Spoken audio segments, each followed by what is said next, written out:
El Evangelio según San Mateo, capítulo 16, versículo 24, dice: entonces Jesús dijo a sus discípulos: si alguno quiere venir en pos de mí, niéguese a sí mismo, tome su cruz y sígame.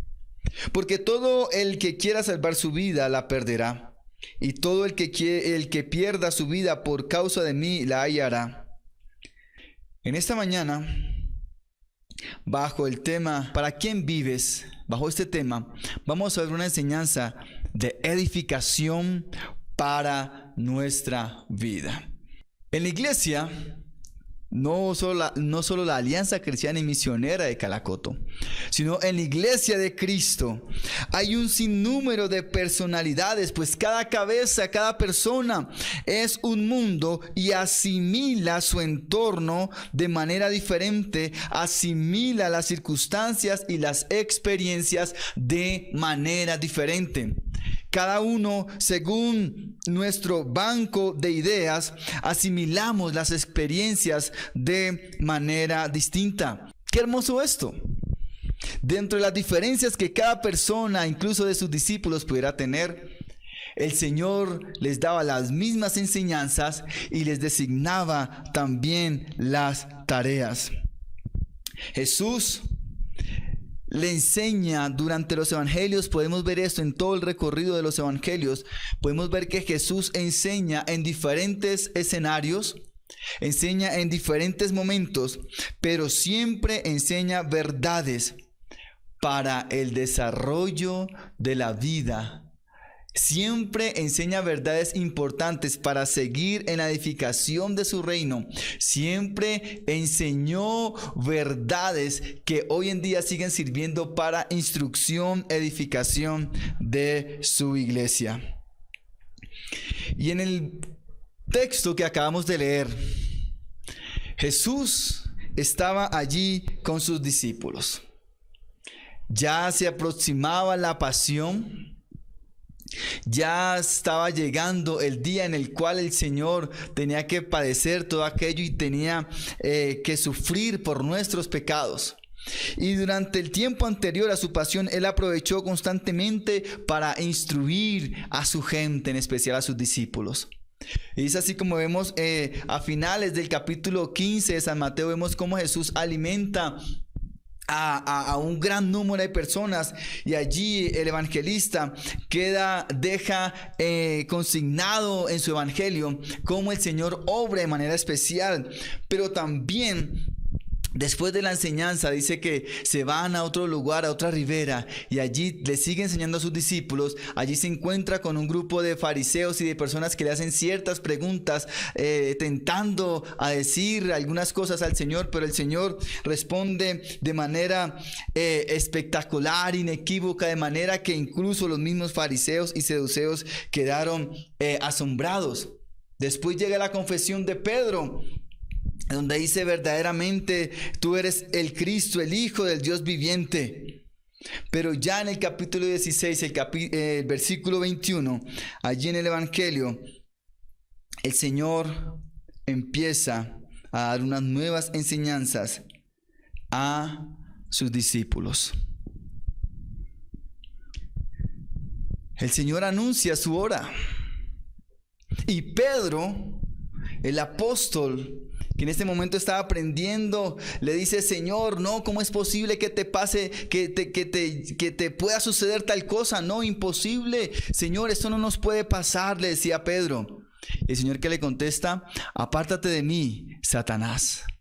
Una respuesta muy fuerte que confronta directamente allí a la personalidad de este hombre. Pero ¿cuál era la intención de Pedro?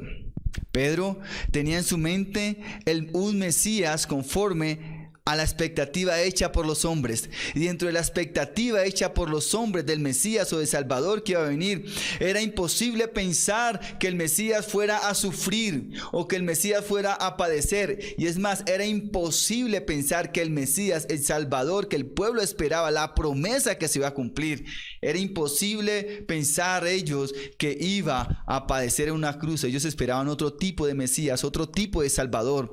Y Pedro tenía esa expectativa, por eso le dice: qué, Señor? Es imposible que vayas a padecer todo esto.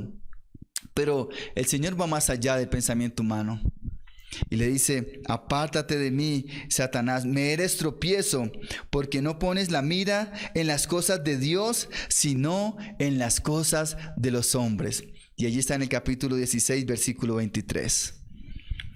Y en el 24 dice, entonces Jesús le dijo a sus discípulos, y aquí confronta el pensamiento humano, la expectativa del hombre, con el pensamiento del reino de Dios. Contrapone una y la otra cosa. Contrapone un pensamiento terrenal con un pensamiento divino. Y bajo esta enseñanza vamos a ver 3 exigencias que el Señor hace a sus discípulos para que puedan estar con Él, para que puedan seguir siendo sus discípulos, y una enseñanza que trasciende. Lo primero que Jesús le dice a sus discípulos es que para estar con Él hay que negarnos. Y el Señor hoy nos enseña, para caminar con Él, para ser sus discípulos, para ser verdaderamente cristianos, debemos negarnos a nosotros mismos. Versículo 24 dice, si alguno quiere venir en pos de mí, niéguese a sí mismo. Es lo primero que dice Jesús. Si alguno quiere venir en pos de mí, tiene que negarse a sí mismo. Un vaso que está lleno no se puede llenar más. Una vasija que ya está completamente llena no se puede llenar más. Por eso el Señor le dice, ustedes tienen que dejar de ser ustedes mismos. Deben de negarse a ustedes mismos. Y esta palabra en griego da la intención de que debemos hacer de cuenta que no existe tal cosa.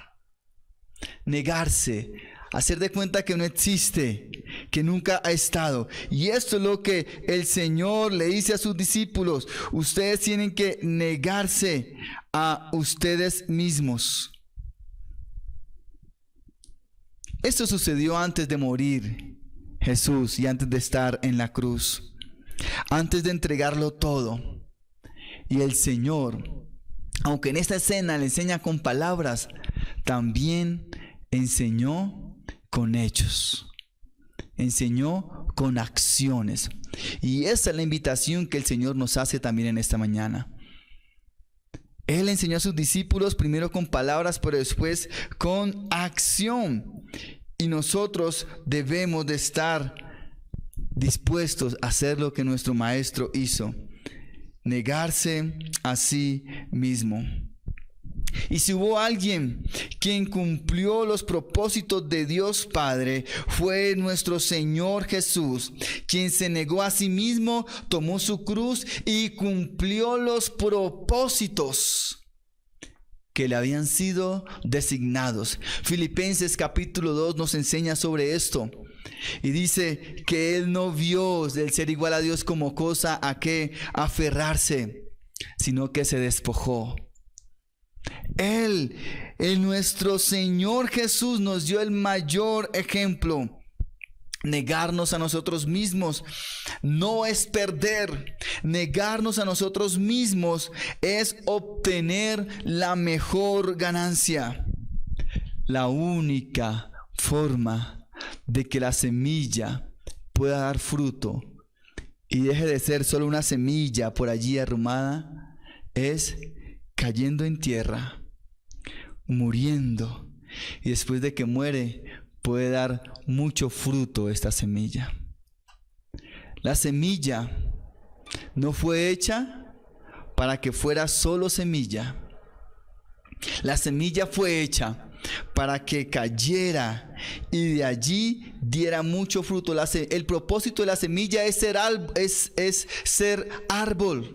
El propósito de la semilla es ser planta. El propósito de la semilla es crecer y dar mucho fruto. Pero si no cae a tierra, no va a cumplir sus propósitos. Si la semilla no muere y no se entrega, no puede nacer en muchas otras semillas más. Si la semilla no cae y no muere, no puede ser ese árbol que da muchas otras semillas más. Y esa es la invitación que el Señor le hace a sus discípulos. El que quiere seguir debe dejar de ser egoísta. El que quiere ser su discípulo debe dejar de pensar en sí mismo. La única forma de hallar nuestra vida y el verdadero sentido de la vida que Dios quiere para nosotros es perdiendo la nuestra, negándonos a nosotros mismos, dejando nuestros propios enfoques y centrándonos en lo que Él tiene para nosotros. Pero lo segundo que el Señor exige allí también y enseña a sus discípulos, lo segundo que hay que hacer para estar con Jesús es tomar su cruz. Dice, si alguno quiere venir en pos de mí, si alguno quiere estar conmigo, si alguno quiere seguirme, niéguese a sí mismo y tome su cruz. Niéguese a sí mismo y tome su cruz. El Señor sabía lo que le venía. Él sabía lo que iba a pasar. Él sabía que Él mismo iba a tomar su cruz y llevarla allí hasta el monte donde iba a ser crucificado. Y esta era una escena común. La historia habla de un emperador antes de Jesús ser crucificado que había mandado a crucificar cerca de 2,000 judíos. Y Jesús no fue el único crucificado en esta época. Jesús fue uno de los que fue llevado a la cruz a morir. La diferencia con los demás fue que el que no tenía mancha, el puro se hizo impuro por nosotros. El justo se hizo injusto por nosotros. Él, sin conocer pecado, se hizo pecador y murió en la cruz. Y entonces el proceso de morir en la cruz era que cada penitente tenía que cargarla hasta el lugar a donde iba a ser crucificado. No era otra persona quien podía llevar su cruz. Lo estándar, lo normal era que cada uno llevara su propia cruz, y en esa misma cruz que cargaba hasta el lugar de sacrificio iba a sufrir. Y el estándar era que cada persona llevara su propia cruz hasta este lugar, y en ese camino iba a padecer. Llevar la cruz era parte del padecimiento. Llevar la cruz era parte del proceso para llegar a su propia muerte. Y Jesús toma esta escena, toma esta figura y le enseña a sus discípulos. Yo me imagino que los discípulos en ese momento quizás no entendieron mucho de lo que el Señor les hablaba, pero Él les daba lecciones claras a su vida. Muchos decimos que queremos ser y vivir como Jesús, y se nos olvida que Él murió en la cruz. Muchos queremos disfrutar del poder que tuvo el Señor Jesús, que con su palabra sanaba, y la autoridad que tenía, y muchos quieren tener ese poder. Muchos quieren tener la autoridad que tuvo o que tiene Jesús. Muchos dicen, yo quiero vivir como mi maestro, y quieren dar las mismas enseñanzas que Él daba. Pero muchos que dicen eso, se les olvida que Él cargó su propia cruz y que murió allí crucificado, el justo por los pecadores. Para cada uno de nosotros hay una cruz, y ninguno puede cargar la cruz de otra persona.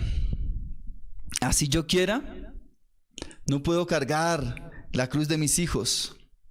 Así yo quiera, no puedo cargar la cruz de mis padres, de mis hermanos, de mi esposa. Así yo tenga la mayor intención y las ganas absolutas de cargar la cruz de otra persona, no puedo. Esto es tarea de cada cual, cargar su cruz. Cargar su cruz. Yo no puedo cargar con esta responsabilidad de nadie más. Y nadie más puede cargar mi cruz.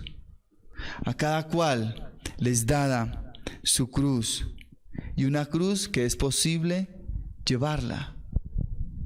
Una cruz que es posible llevarla. Y en esta mañana quiero que usted aprenda algo importante. Para vivir una vida conforme al corazón de Dios, para vivir una vida que agrade al Señor, debemos negarnos a nosotros mismos, pero también debemos estar dispuestos a tomar la cruz. Tome su cruz, les dice Jesús a sus discípulos. La cruz, cada uno debemos llevar nuestra propia cruz. Y tu valor, hermano, hermana, amigo y amiga, tu valor es muy elevado como para que te estés perdiendo.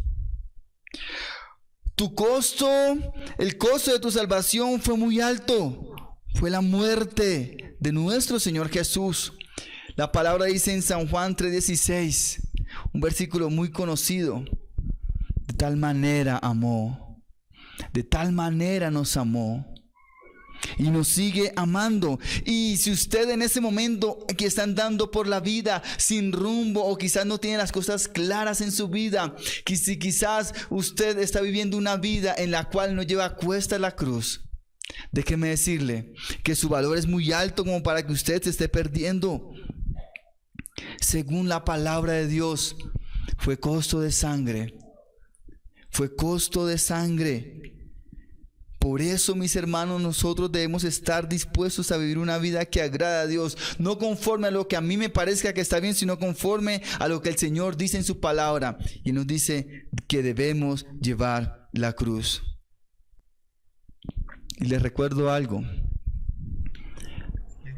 Si usted es cristiano y si estamos viviendo juntos este camino, les recuerdo que somos discípulos de alguien que murió crucificado. La misión, el cumplimiento de lo que el Señor quiere que hagamos, muchas veces va a estar marcado por un peso de cruz, por un peso de cruz. Y para esto debemos tener algo claro. Hay cosas que usted y yo no debemos decir: si Dios quiere, haré esto, o si Dios quiere, haré aquello. Hay cosas que Dios ya ha dicho que hagamos. Hay cosas por las cuales usted y yo no debemos orar. Hay cosas por las cuales usted y yo no debemos pedirle al Señor. Usted no debe decirle: Señor, te pido que me ilumines si debo cumplir la gran comisión o no. Usted no debe decirle: Señor, te pido que me guíes si debo llevar tu cruz o no. No, por cosas como esas no hay que orar. El Señor ya lo ha dicho en su palabra, y lo que debemos hacer usted y yo es seguir lo que Él ha dictado. Muchas veces oramos de manera desenfocada y le pedimos cosas que Dios ya ha dicho que debemos hacer. Pero tercer punto, el Señor nos enseña que para estar con Él debemos seguirle. Y esto es muy importante. Muchas personas pueden estar dispuestas a negarse a sí mismo. Hay altruistas, hay filántropos que están dispuestos a negarse a sí mismo y ayudar a muchas personas a vivir por otros y todo aquello. Y está bien, no está mal. Incluso hay personas que están dispuestos a llevar la cruz y llevan una vida con la cruz a cuestas. Y no está mal. Pero lo que marca la diferencia a la hora de estar con Jesús, y para que la ecuación esté completa, lo que debemos hacer usted y yo es seguirle. Seguirle tiene una elevada implicación dentro de la vida cristiana. No es suficiente con negarse a sí mismo. No es suficiente con tomar cada uno su cruz. La ecuación está completa cuando después de negarnos, tomamos la cruz y la completamos siguiéndole. Si nos negamos y tomamos la cruz y no le seguimos, no estamos haciendo mayor cosa. Por eso, qué importante seguirle. ¿Y qué implicaciones tiene seguirle? Usted se preguntará, pero bueno, ¿qué implicaciones tiene seguir a Jesús? Pues la implicación de seguir a Jesús es no solo caminar por donde Él caminó, sino también hacer lo que Él hizo. La implicación de seguirle es imitarle. No solo obedecer lo que ha hecho, sino también imitarle lo que Él hizo. Escuche bien. Seguirle no es solo obedecer lo que Él dijo. A eso también hay que agregarle imitar lo que Él hizo. Y qué importante esto. Y estas son las implicaciones de seguir al Señor. El sígueme representa una acción continua. El sígueme representa que es constantemente que debemos imitar y obedecer al Señor. El sígueme está en un presente continuo. No le seguimos un día y ya damos todo por cumplido. No, es día a día que debemos seguir lo trazado y debemos imitar lo que Él hizo. Un mensaje que poco se predica en estos días es entregarnos a Dios. Un mensaje que poco se predica es el darnos a Él. Ahora lo que más enseña es recibe de Dios y recibe de Dios. Y bueno, no está mal, el Señor nos da mucho. Pero si desfasamos esa enseñanza de dar y recibir, vamos a estar en un desequilibrio en nuestra vida cristiana.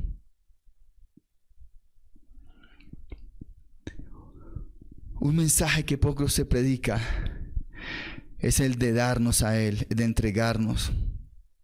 Sin embargo, cualquier idea de compartir la gloria del Mesías tuvo que dar lugar, o tiene más bien que dar lugar a la idea de compartir la humillación, el rechazo y sufrimiento que Él tuvo. Volví y leo esto. La idea de compartir la gloria del Mesías también tiene que estar acorde con la idea de compartir la humillación, el rechazo y el sufrimiento de Jesús. La vida cristiana, el caminar con Cristo, a veces y en muchas ocasiones tiene grandes demandas, grandes exigencias, grandes sacrificios, pero sacrificios que valen por lo que el Señor ha prometido. Sacrificios que no son para perder, sino sacrificios que son para enriquecer nuestra vida. El Señor lo que nos pide que dejemos, lo que nos pide que entreguemos, es lo que no aporta a la edificación de nuestra vida. El Señor lo que nos pide que entreguemos es aquello que no va alineado con sus propósitos. Aunque muchas veces eso que no aporta a nuestra vida y desarrollo cristiano, muchas veces eso que no aporta el crecimiento de la iglesia, muchas veces eso que no aporta al caminar con Cristo, que el Señor nos exige, es las cosas que humanamente son las que más queremos. Pero el Señor sabe por qué nos pide que hagamos esos esfuerzos. El objetivo más importante de nuestra vida no debe ser cumplir nuestros propósitos ni deseos. Ese no debe ser el objetivo más importante de nuestra vida, sino cumplir los propósitos de aquel que nos llamó. Nuestro principal deseo y propósito en nuestra vida debe de ser cumplir aquello para lo cual Él mismo nos ha llamado. Y qué bendición Cuando estemos frente al trono celestial, usted no va a recibir las palabras de decir del Señor que le diga: buen siervo y fiel, fuiste fiel en tus empresas, fuiste fiel en tus propios deseos, fuiste fiel en tus propias pasiones, fuiste fiel en tu propio aquello, entra al gozo. No, señores, esas no van a ser las palabras. Las palabras del Señor van a ser aquellos fieles que fueron fieles, pero en los propósitos divinos. Y qué importante tener claro eso en esta mañana. Al Señor le importa que usted y yo tengamos una vida conforme a su corazón. Hay dos maneras de seguir a Jesús: siendo un discípulo o siendo un admirador. Discípulos, los que ya conocemos. Discípulos como aquellas niñas que vimos en el video del comienzo. Admiradores, simplemente el joven rico, que cuando el Señor le exigió negarse a sí mismo, dijo: no, esto es demasiado para mí. Admiradores hay muchos. Discípulos, pocos, y la recompensa para cada uno será muy distinta. Que nosotros podamos decir, como dice Gálatas 2:20: ya no vivo yo, ahora Cristo vive en mí. Qué importante esto. Que usted y yo podamos vivir una vida que se niegue a sí mismo, que tome su cruz, pero que siga al Maestro. Y sigue el versículo, capítulo 16, versículo 25: porque el que quiera salvar su vida, la perderá. Y todo el que pierda su vida por causa de mí, la hallará. Salvar la vida, perder la vida son expresiones máximas del egoísmo o de la solidaridad en la vida cristiana. Y los evangelios nos reflejan que la vida cristiana se vive no como un solitario, sino en comunidad. La vida cristiana se vive y se desarrolla, y los evangelios nos muestran cómo el Señor nos indica que la vida cristiana hay que vivirla en comunidad. Es la única forma de vivirla. Y nosotros debemos vivir el negarnos a nosotros mismos. Debemos vivir ese cambio de egoísmo a la solidaridad. Y al vivir en comunidad, hacer un solo cuerpo. Y ahí agradamos a Dios. Finalmente Jesús nos enseña eso: desarrollar la vida en comunidad. Mateo 22:36 dice: este es el mayor y gran mandamiento: ámense los unos a los otros. Ame al prójimo como a sí mismo. Primero amar a Dios por sobre todas las cosas, pero el Señor también recalca eso: y amar al prójimo como a sí mismo. Y en Lucas capítulo 16 versículo 15 dice: vayan por todo el mundo y prediquen el evangelio a toda criatura. El negarse a nosotros mismos, el negarnos a nosotros mismos, es empezar el cumplimiento de los propósitos de Dios. La mejor forma de vivir nuestra vida es cumpliendo los propósitos de Dios, no los nuestros. La mejor forma de vivir es para Dios, no para nosotros mismos. Y termino como empecé. ¿Para quién vives?